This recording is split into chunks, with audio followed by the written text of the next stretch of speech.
Oi, gente, tudo bem? Falaremos agora do Nove Noites, do Bernardo Carvalho. Gente, que livro, hein? Você não sabe muito bem quem tá falando, são dois narradores, né? Um narrador é o jornalista, tá certo? O outro narrador é um amigo de um personagem, o personagem que se mata na história e era dos Estados Unidos, vem para o Brasil, é um antropólogo. E aqui ele convive com os indígenas. Mas acontece alguma coisa e ele se mata. E isso acontece lá na década de 30. Passado 60 anos, um pouco mais, um jornalista, que não é dito o nome desse jornalista, ele parte para investigar essa história, esse suicídio. E ele se depara com muitas histórias. E essas histórias vão sendo contadas, né? Por um personagem chamado Manuel Perna. Esse Manuel Perna conviveu, né, com o Buel Quain, esse cara que se matou, conviveu por 9 noites, 9 dias, né, 9 noites. Então, essas 9 noites foram 9 noites de revelações. E o jornalista quer descobrir toda essa história. Então você tem aí duas pessoas contando a história de uma outra pessoa, certo?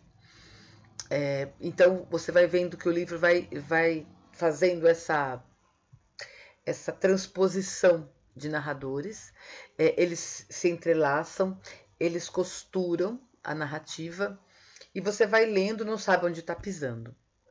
Nós, leitores, ficamos assim, ai, quem está falando agora, né? Quem que vai contar a história agora?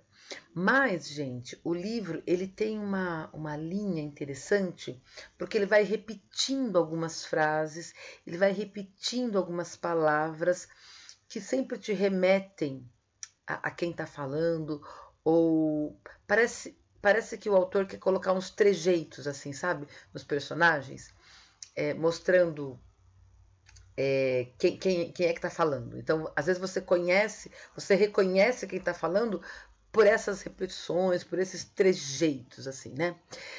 Eu vou ler uma frase que ele repete bastante aqui, né? Ninguém nunca me perguntou e por isso também não precisei responder.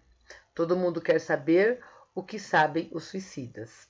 No início, deixei-me levar pela suposição fácil de que aquela só podia ter sido uma morte passional e concentrei a minha. Que falhou aqui, agora voltou. Concentrei a minha busca nesses vestígios. Devia haver outra pessoa envolvida. Ninguém pode estar totalmente só no mundo.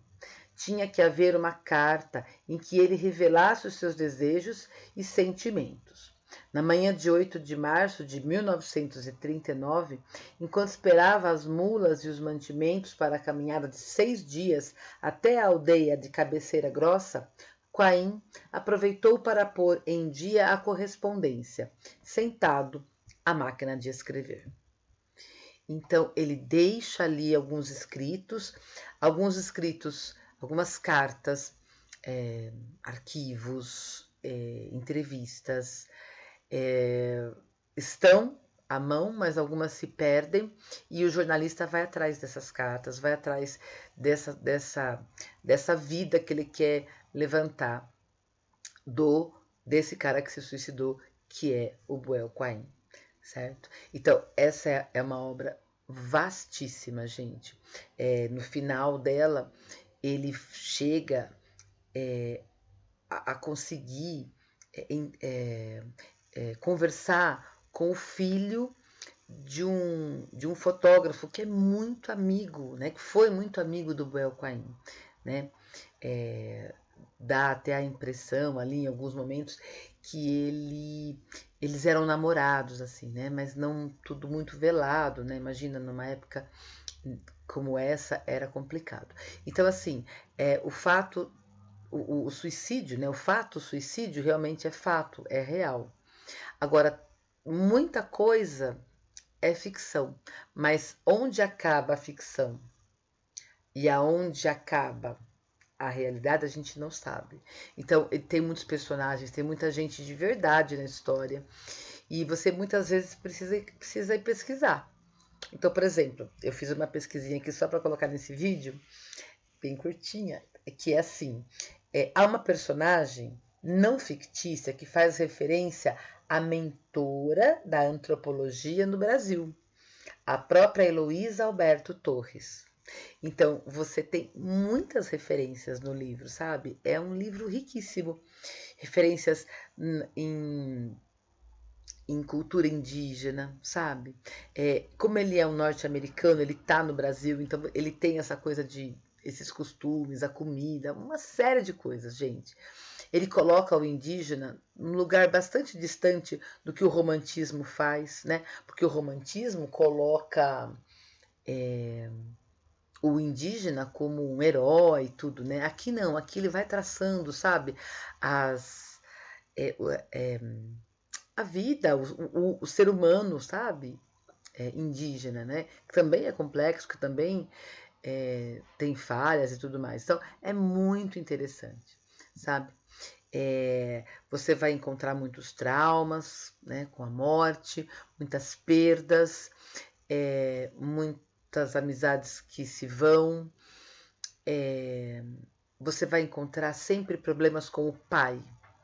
O pai sempre é um problema, sabe? A história com os personagens, ela vai contando isso. Então é bem, você fala assim, meu Deus, né? Então, e ao final, tudo isso não fica exatamente resolvido, sabe? Fica ali, né? Permeando uma resolução. Então, tudo muito reflexivo, tudo muito questionável, certo? A FUVEST que está pedindo esse livro, né? O autor é um autor que ainda produz, ainda está aí fazendo né, arte, fazendo livros. E então a gente pode dizer que esse livro é um livro contemporâneo, né? É um escritor que está no mesmo patamar ali de um escritor que talvez vocês já tenham ouvido falar, que é o Milton Ratum, né? Que também é um autor que também está produzindo muita coisa. Então, pesquisem sobre isso que vocês vão achar muita coisa bacana. O livro Nove Noites foi publicado em 2002, né? É o 7º livro do Bernardo Carvalho, e que tem assim muita coisa boa para ser lida. E a FUVEST traz isso. Então, isso é muito rico. E aproveitem, né? Aproveitem isso para estudar, para poder entender um pouco mais a nossa literatura.